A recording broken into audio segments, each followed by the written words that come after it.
Today we are going to teach you some pro methods in Illustrator. Let's go!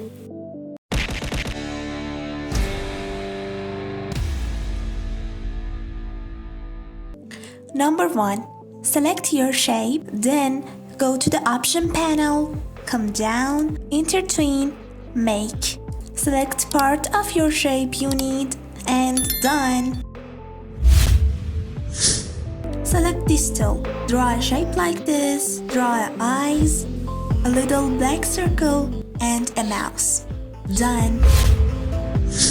This setting is about the corners. You can change the settings of the corners here. You can change it to inverted round or chamfer, relative or absolute. And of course you can change the radius too.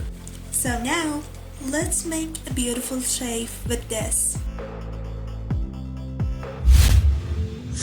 Select your shapes, go to the option panel, come down and click the repeat mirror. This is about your shape. Go to the option panel, click next warp and make.